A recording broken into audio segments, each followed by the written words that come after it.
सभी लोग अपने दोनों हाथों को जोड़ेंगे।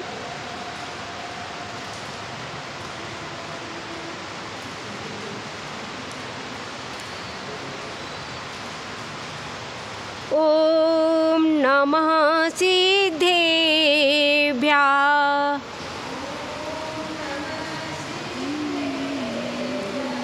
ओम नमः सिद्धेभ्यः।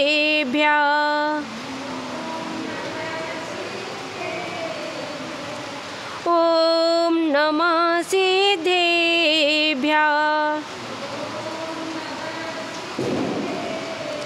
बोले अनंत सिद्ध परमेश्वरी भगवान की। कुंदी कुंदी सी ज्ञान प्रवृत्ति वीर सैन्य सी वाणी है।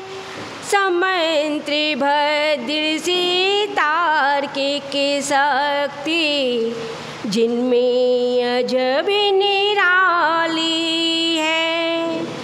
सागर गंभीर हृदय रवि शशि समय उपकारी है। ऐसे गुरुवर विमल सिंधु को नृपति धो की हमारी है। ऐसे गुरुवर सन्मति सिंधु को नृपति धो की हमारी है। ऐसे गुरुवर कुंतु सागर को नृपति धो के हमारी है। बोले परम पूज्य आचार्य श्री आदि महावीर विमल सन्मति कुंतु सागर जी गुरुदेव की। बोले परम पूज्य प्रथम गणनीय से विजयमती माता जी की। बोले पट्ट गणनीय से विमल प्रभा माता जी की।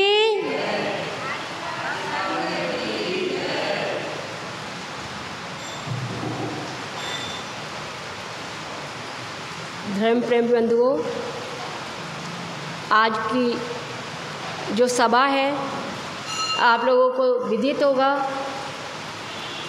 एक हमारा जैन धर्म का एक सूरज अस्त हो गया। आप सोचो सूरज एक होता है, सूरज एक नहीं होता है। जम्मू द्वीप में 2 सूरज 2 चांद हैं। तो आप ये मत सोचना कि हमारी ज्योति अभी फीकी पड़ गई जैन धर्म की, है ना। तो सूर्य जो प्रकाश देता है तो वो प्रकाश पक्ष और भेदभाव को लेके ना देता है। पूरे भूमंडल पे जब आता है तो सबको प्रकाशित करता है। इसी बात को लेते हुए, इसी ज्ञान की प्राप्ति करते हुए, उसी श्रृंखला में जिन धर्म में परम पूज वात्सल दिवाकर, परम पूज तपस्वी सम्राट आचार्य गुरुदेव श्री सन्मत सागर महाराज जी के परम शिष्य पूज्य गणाधिपति गणधर आचार्य श्री कुंतु सागर महाराज जी की परंपरा में आचार्य श्री विराग सागर महाराज जी थे। आचार्य विराग सागर महाराज जी एक ऐसे संत थे जिन्होंने उनके दर्शन किया हो तो उनको उनकी छवि में क्या दिखेगा? मुस्कान।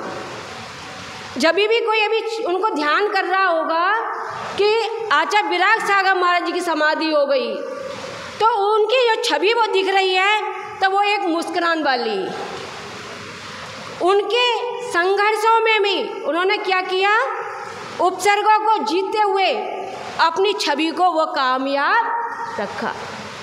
उनकी जो कामयाबी है उस कामयाबी में आज अपन लोग उनको याद कर रहे हैं। अपन ने इन्हें व्यक्ति के व्यक्तित्व के द्वारा उसकी पहचान बनाई जाती है। उस पहचान के द्वारा व्यवहार के कारण उस व्यक्ति को याद किया जाता है। जब व्यक्ति का व्यवहार अच्छा होता है ना तो दुनिया यूँ कहती है दुनिया से वह चला गया, आज उसकी कमी का एहसास हो रहा है।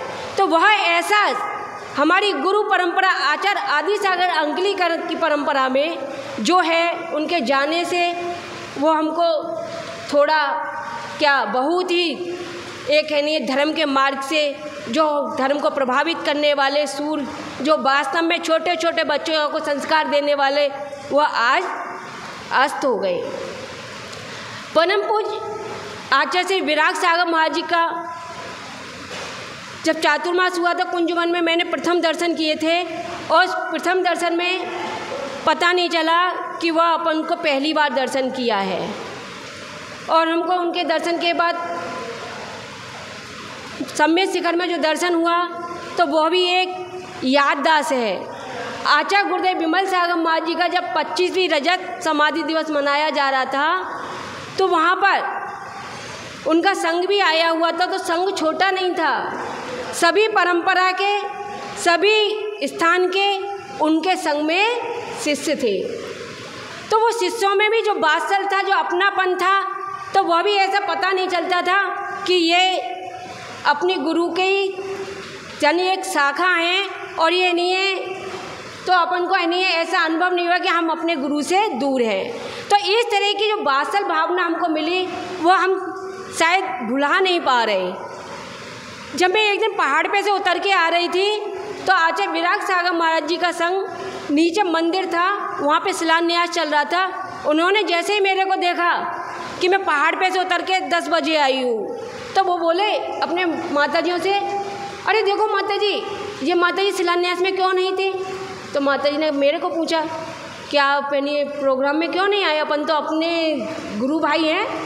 तो मैंने कहा कि नहीं माताजी, ऐसी कोई बात नहीं है, मैं पहाड़ पे गई थी, पहाड़ पे से उतर कर आई हूँ। तो माताजी तुरंत बोली, अरे महाराज जी ये पहाड़ पे से आ रही है माताजी। तो महाराज जी बोले, अरे जाओ जाओ, तुरंत आहारचर्या के लिए जाओ, थक गए होगे, जाओ जाओ। तो उनके अंदर ऐसी भावना थी कि व्यक्ति को कहाँ पे कैसे अपने उसकी व्यवस्था को समझना चाहिए। उस व्यवस्था को समझते हुए उन्होंने अपने संघ को बनाया और आज उनके संघ के एक एक शिष्य छोटी छोटी उम्र के इतने योग्य हैं कि उनका संघ भी इतना बड़ा है कि विशाल संघ को जब लेके निकलते हैं तो लगता है कि हाँ, जिनागम की एक ध्वजा फहराने के लिए आगे बढ़ गई। तो आचार्य विमर्श सागर जी, जो आचार्य विमर्श सागर जी हमारे एटा नगरी में थे, तो एटा नगरी में होते हुए भी कभी भी कुछ बात होती ना, तो कभी वो कहते, मैं उस समय दीदी अवस्था में थी, तो कहते अरे निशी दीदी से पूछ लो। तो मैं कहते महाराज जी आप ऐसा क्यों कहते हो, आप तो इतने बड़े महाराज जी हो और आपको इतना ज्ञान है और सब कुछ। तो कहते अरे नहीं, आप तपस्वी सम्राट आचार्य सन्मत सागर जी के साथ में रहे हो, गणनी विजयमती माता जी के साथ में रहे हो, तो अध्ययन नहीं सही लेकिन अनुभव है, तुमको अनुभव है, तो नहीं है, हम उन अनुभव को ही आपसे ग्रहण कर रहे हैं। तो यानी कि छोटे छोटे शिष्यों में भी अपनापन, और वो छोटे छोटे शिष्य क्यों विशाल बन गए, इसी कारण से विशाल बन गए। और आचार्य विराग सागर महाराज जी जब सम्यक शिखर में थे और उनको जब मेरे को देख के बोले कि आप ऐसे कुछ दिखे से लग रहे हो, तो मैंने कहा कि महाराज जी हाँ, गुरुदेव के साथ में चातुर्मास किया था ना 2007 में कुंजवन में। तो कह रहे हाँ, वो कल्प वृक्ष जहाँ हम लोग रुके थे, तो कल्प वृक्ष में। मैंने कहा हाँ। तो कहते हैं अरे मेरे को तो वो मंजू दीदी का चौका याद आ गया। तो मंजू दीदी यानी कि हमारे साथ की बड़ी माता जी के साथ में एक संचालिका थी, उनका हमारे संघ में मतभेद कभी था ही नहीं। गोमटेश्वर में भी इतने बड़े संघ के साथ में रहे तो सब लोग परम पूज्य प्रथम कन्या आर्का रत्न विजयमती माता जी आर्का थी, लेकिन आर्का के दर्शन के लिए किस अपेक्षा से साधु लोग क्या सोचते थे, चलो माता जी के चैत्यालय के दर्शन के बहाने ही चले, कि माता जी के चैत्यालय के दर्शन के बहाने ही चले, माता जी से कुछ प्राप्ति होएगा। क्योंकि एक आर्का है और एक मुनि महाराज है, तो वो चैत्यालय के वंदना के कारण ही यानी है माता जी से कुछ शिक्षा के लिए आते थे। तो ये ऐसे भाव थे। तो जब विराग सागर महाराज जी ने मेरे को सम्यक शिखर में देखा और बोले कि आपकी दीक्षा कहाँ हो गई, मैंने कि मेरी दीक्षा कर्दाचार्य से कुंतु सागर माँ से। अच्छा, अपने गुरु भाई हैं वो, एक काम करो माता जी, आप मैं महाराज जी के लिए कुछ दूंगा, आप लेके जाओगे क्या। अब देखो सफ़र में अपना सामान कम नहीं होता है ना। तो मैंने अब मना भी नहीं कर पाई, मैंने कहा हाँ ठीक है महाराज जी लेके चलेंगे, ले जाऊंगी मैं। तो मैं बस महाराज जी के लिए पीछी भेजूँगा। तो उन्होंने नहीं महाराज जी के लिए कार्टून में पीची भेजी और इन्हें और भी सामान भेजा, तो मेरे से मना भी नहीं हुआ। और साधु जब अंतरंग के भाव होते हैं ना किसी को देने के लिए, तो व्यवस्था भी सब अपने आप बैठती जाती है। तो उस व्यवस्था में क्या था, महाराज जी इतना बड़ा कार्टून दिया उन्होंने, उसमें पीची थी और भी सामान था। तो जब पता चला, कुछ सामान मेरे को पता चला उसमें दवाइयाँ भी थी। तो दवाइयाँ देने का मतलब ऐसा नहीं था कुंतुगिरी में पीची नहीं थी, ऐसा नहीं है कि कुंतुगिरी में साधुओं के लिए औषधि नहीं थी। वो भी एक बड़ा संघ है आचार्य गरुड़ाचार्य कुंतु सागर जी का। तो एक साधु की भावना कि अपनापन, मैं है नहीं है बड़ों को क्या दे सकता हूँ, है नहीं है, और क्या उनके योग्य है और वो क्या हमारा स्वीकार कर सकते हैं, इस भावना के साथ उन्होंने पीची भेजा, दवाइयाँ भेजी। और पता नहीं दवाइयाँ मेडिकल वाली नहीं, आप दवाई समझ लो, औषधि वाली, और भी कुछ सामान भेजा, क्योंकि हमने वो कार्टून गुरु ने दिया और गुरु को व्यवस्थित कर दिया। तो इस तरह की ऐसी भावना थी। तो यहाँ पे पक्षपात और मतभेद नहीं होता, वो उस घर का और परिवार का अपने आप में ही एक प्रभावना होती है। अचानक ही अस्त हुए ना, वो किसी को बोल के नहीं। तो इस जीव का कुछ नहीं पता कब ये सांसों की डोर कब टूट जाए। नाम कब याद रहता है, जब उसका व्यवहार जब होता है तो व्यक्ति लास्ट तक याद करता है। और किसी का व्यवहार अच्छा ना हो तो कहते हैं अरे क्या फ़र्क पड़ता है, क्या फ़र्क पड़ता है, चला गया, दुनिया में सबको जाना है, दुनिया में सबको आए ही इसीलिए। लेकिन फ़र्क तो जब पड़ता है जब कोई अच्छा व्यक्ति अपने साथ से चला जाता है, उसकी कमी का एहसास होता है। कमी का एहसास क्यों होता है कि हमसे अभी उसको और कुछ प्राप्त करना था।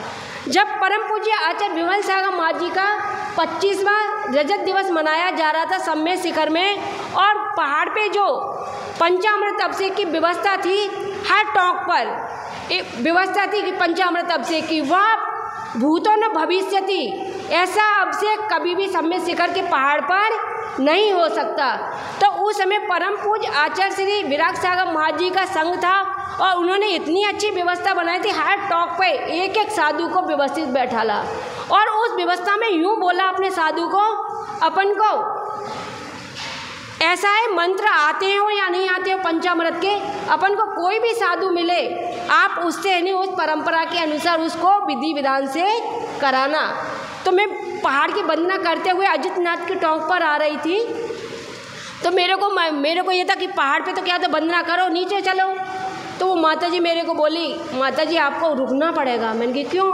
कह रही महाराज जी का आदेश है कि अपन को विधि विधान पूर्वक यानी यहाँ का अभिषेक करना है, और मेरे को यानी ये क्रियाएँ नहीं पता क्योंकि मैंने नहीं है ये सीखा नहीं। तो वो माता जी हैं में भी वही संस्कार, गुरु के संस्कार, तो गुरु ने जो अच्छे संस्कार दिए हैं तो उस कारण से आज उनका संग कैसा है, व्यवस्थित है।